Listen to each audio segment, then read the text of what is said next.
Well, today I bought a 327 short block. This one has a bit more of a story to it. A friend of mine, longtime friend, her father passed away recently, and because of that, I found out that they were having an estate sale at his property a couple towns over. So, because I knew the family, we decided to go. And before we went, I looked at the photographs and I saw this 327.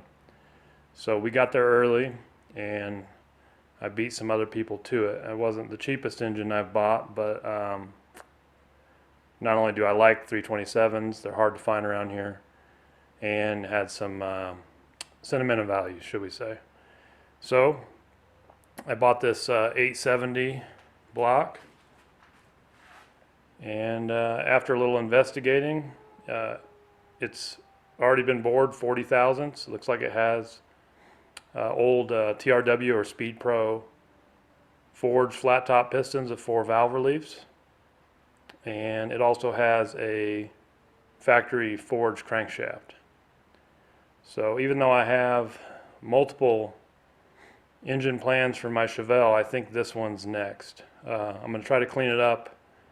If it looks usable, I'm just going to put a set of double hump 291 heads on it, which I already have a couple sets of, and a healthy camshaft, and let this thing spin. So anyway, I'm pretty excited to have it, and let me give you a couple more views. So as you probably guessed, this is a small journal 327. There's a couple of easy indicators. I pulled the timing cover, and you may not be able to see it in the video, but there's a couple of large threaded plugs behind the upper timing chain gear. They quit doing that when they went to large journal blocks. Also, this one is a 1965 variety, so it's got the oil fill tube boss in the front. They did away with that around 68. Otherwise, pretty standard 327. This is most likely a passenger car engine. It's dated January of 1965. Here's the lower end. You can see the forged small journal crank, and we'll zoom in on the forging line here so you can see what I'm talking about.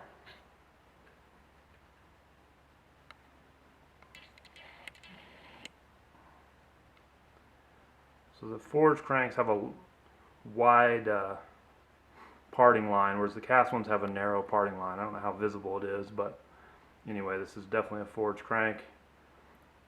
All the rods on this have been stamped. It's been apart, rebuilt. Now what condition it's in, I'm not entirely sure still. I need to do some further cleaning, but it's very likely I'll be able to run this the way it is. I'll slap a cam and a new oil pump on and some gaskets. So here you can see the factory oil filter adapter for the large canister type filter. I'll end up replacing this. I'll put a spin-on filter on it. But anyway, there you go. That's what it looks like for those of you who haven't had a small journal block before.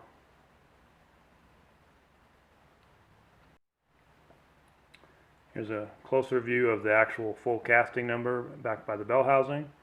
3782870.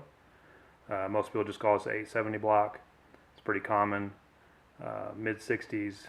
Like I said, this one was made in January of 65. So I don't know what I'm going to put on this for an intake. I have a bunch of options. If you watch this channel, you've seen a few of them.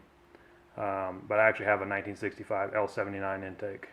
So I might be tempted to run it just because this is a 65 engine. So one last thing.